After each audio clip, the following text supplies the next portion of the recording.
पहले तो पाकिस्तान को तय करना होगा कि वो किस तरह के हालात चाहती हैं। अगर वो चाहती हैं कि उनके ड्रोन का मुकाबला हमारे ड्रोन करें, फिर तो हमारे ड्रोन उनसे कई गुना ज्यादा हैं। अब एस्केलेशन में सबसे ज्यादा नुकसान उनको होगा। उनको थोड़ी सी अब अपने अकल से काम लेनी चाहिए और एस्केलेशन के बजाय उनको डी एस्केलेशन की तरफ जो है तवज्जो देनी चाहिए। से कल पाकिस्तान की तरफ से ड्रोन अटैक हुआ है, किस तरह देखते हैं? हालांकि हमारे डिफेंस सिस्टम ने उसको बिल्कुल नाकारा कर दिया। सबसे बड़ी बात तो यही कि उनके तरफ से जो सिविलियंस को निशाना बनाने की कोशिश की गई, जिस तरह जम्मू शहर पे उन्होंने ड्रोन का हमला किया, मुझे नहीं लगता है कि 71 वॉर के बाद कभी इस तरह जम्मू शहर को निशाना बनाया गया। लेकिन हमारे डिफेंस फोर्सेस उनको ये क्रेडिट जाता है कि उन्होंने ये सारे ड्रोन जो हैं उनको नाकामयाब किए और उनमें से एक भी ड्रोन जो है निशाने पे नहीं पहुंच पाई। हालांकि उन्होंने जम्मू में कई सारे इलाके, यहाँ तक कि खबर ये आई है कि कश्मीर में भी अनंतनाग में जो एम्यूनिशन डिपो है उसको भी टारगेट करने की कोशिश की, लेकिन उसमें भी वो नाकामयाब रहे। मैंने पहले दिन बात करते हुए ये कहा था कि लेकिन अब ये हालात हमने नहीं बनाए। पहलगाम में हमारे लोगों के ऊपर हमला हुआ, बेगुनाह लोगों की कत्ल की गई, उसका हमें जवाब देना पड़ा।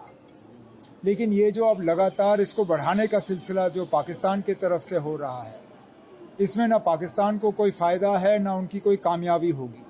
बेहतर यही होगा कि वो अपनी बंदूकें खामोश करें और यहाँ पे हालात जो हैं वो दोबारा साजगार हों। लेकिन लगता है कि पाकिस्तान एस्केलेशन करना चाहता है, क्योंकि कल रात को जो हुआ, पहले 9 बजे के आसपास, उसके बाद 4:30 बजे, जाहिर सी बात है कि वो अपने तरफ से तो एस्केलेशन की कोशिश कर रहे हैं। अब एस्केलेशन में सबसे ज्यादा नुकसान उनको होगा। उनको थोड़ी सी अब अपने अकल से काम लेनी चाहिए और ये एस्केलेशन के बजाय उनको डी एस्केलेशन की तरफ जो है तवज्जो देनी चाहिए। सर, पुंछ में काफी लोग हमारे बहुत नुकसान हुआ है पुंछ में। पुंछ शहर में बहुत ज्यादा नुकसान हुआ है और वहाँ कैजुअलिटीज भी सबसे ज्यादा पुंछ से हुई हैं, इंजरीज भी सबसे ज्यादा पुंछ से हुई हैं। अभी जहाँ मैं जम्मू अस्पताल में था तो सारे जो जख्मी वहाँ अस्पताल में हैं वो सारे पुंछ से हैं। एक जो बहुत ही ज्यादा सीरियसली इंजर्ड थे, उनको पीजीआई चंडीगढ़ शिफ्ट करके आज सुबह उनकी वहाँ सर्जरी हुई। पुंछ में तो हालात बहुत ही खराब है। मेरे डिप्टी सीएम कोशिश कर रहे हैं पुंछ पहुंचने की, अगर वो पहुंच पाए तो वहाँ लोगों से मुलाकात करेंगे। सर, आपने आज दौरा भी किया, सब जो कैंप्स है, तो किस तरह की फैसिलिटीज अभी प्रोवाइड? अब जितना हम कर सकते हैं कर रहे हैं। दिन में 3 बार खाना, 2 बार चाय, बाकी सैनिटेशन की फैसिलिटीज। हर कैंप में मेडिकल का कैंप लगा हुआ है, डॉक्टर तैनात हैं, दवाइयां हैं, ट्रांसपोर्ट का अरेंजमेंट रखा हुआ है, एम्बुलेंस रखी गई है। तो हमारे तरफ से, मैं जानता हूं ये आइडियल सिचुएशन नहीं है, ये लोग तो चाहेंगे अपने घर में रहें, लेकिन फिलहाल ये हमारी मजबूरी है कि हमें उन्हें यहाँ लाना पड़ा। लेकिन कोशिश की जा रही है कि यहाँ रह के उनको कम से कम तकलीफ का सामना करना पड़े। कुछ बच्चों ने आज यहाँ खेलकूद का सामान मांगा। मैं अपने स्पोर्ट्स मिनिस्टर का शुक्रगुजार हूँ कि गाड़ी में उन्होंने सामान रखा हुआ था, तो कम से कम और कुछ नहीं तो इन बच्चों के चेहरे पे इन मुश्किल हालात में अगर हम थोड़ी सी मुस्कुराहट ला सके तो ये बड़ी बात है। सर, अभी क्या आप देख रहे हैं, क्योंकि हर कोई ये इसमें है कि क्या होगा, अब आगे क्या होगा? इस सवाल का जवाब मेरे पास है नहीं।